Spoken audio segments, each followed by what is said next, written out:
Mchezaji wetu Pacome Zouzoua baada ya kutolewa jana uwanjani kwa msaada wa ambulance alipelekwa moja kwa moja kwenye hospitali ya Aga Khan, na kwa sababu ya jeraha lake kuwa baya kama ambavyo mmeliona, na nisingependa sana kwenda kwenye details kuzungumza kuhusu jeraha lake, tulimpeleka Aga Khan na kaingia moja kwa moja emergency, na jopo la wataalam pale Aga Khan kwa kushirikiana na madaktari wa klabu yetu Young Africans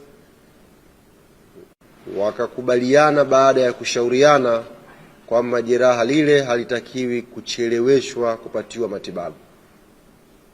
Kwa baada ya discussion tukakubaliana na uongozi ukatoa baraka zake Pacome Zouzoua afanyiwe operation jana kwa ajili ya kupatiwa matibabu.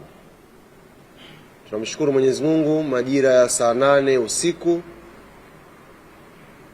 operation hiyo ilikuwa imekamilika kwa mafanikio ya 100%, na kwa mujibu wa ripoti ya madaktari watakuwa na wiki 6 za kumwangalia baada ya operation hiyo, ambayo itakuwa ni uangalizi wa awali.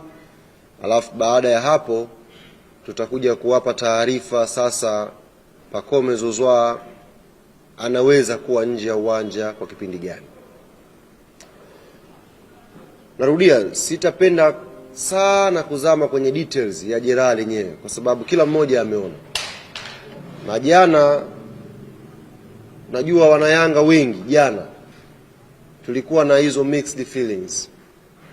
Kuna wakati tulikuwa na furaha kwa sababu tumechukua ubingwa wa 5 mfululizo, lakini ndani ya mioyo yetu kuna simanzi ilikuwa inatembea kwa sababu mwanajeshi wetu mmoja ambaye tangia ameanza kuvaa jezi ya klabu yetu amekuwa akijitoa kwa 100% kwa ubora wake mkubwa kuhakikisha klabu yetu inapata mafanikio. Hatukuwa naye kwenye sherehe za jana, yeye alikuwa yuko hospitali tena akitakiwa kufanyiwa matibabu ya haraka iwezekanavyo. Ilituumiza sana sana. Wakati wa mapumziko vilio vilitawala kwenye dressing room yetu. Nichukue fursa hii kumpongeza sana one of the senior player kwenye timu yetu, Salum Abubakar Shuaboy, ambaye aliplay party kubwa mno kuhakikisha anazungumza na wachezaji wenzake kuwaweka sawa warudi kiakili kuicheza second half ya jana.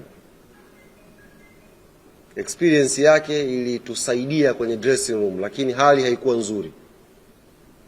Simanzi ilitawala kwa sababu ni jeraha kubwa kutokea kwa mchezaji, na nafikiri kwenye ligi yetu kwa uwanjani baada ya muda mrefu nafikiri ndio jeraha ambalo tumekutana nalo kwenye ligi yetu. Jeraha ambalo unasema kwa ukubwa ambao limetokea kwa Pacome ndio tumeliona na wachezaji wamelishuhudia. Kwa hiyo hali haikuwa nzuri vyumbani, lakini alhamdulillah Shuaboy aliplay part kubwa kuhakikisha anatuliza ile hali kwenye dressing room na watu wanarudi kupambana kipindi cha pili tuweze kupata ubingwa wetu.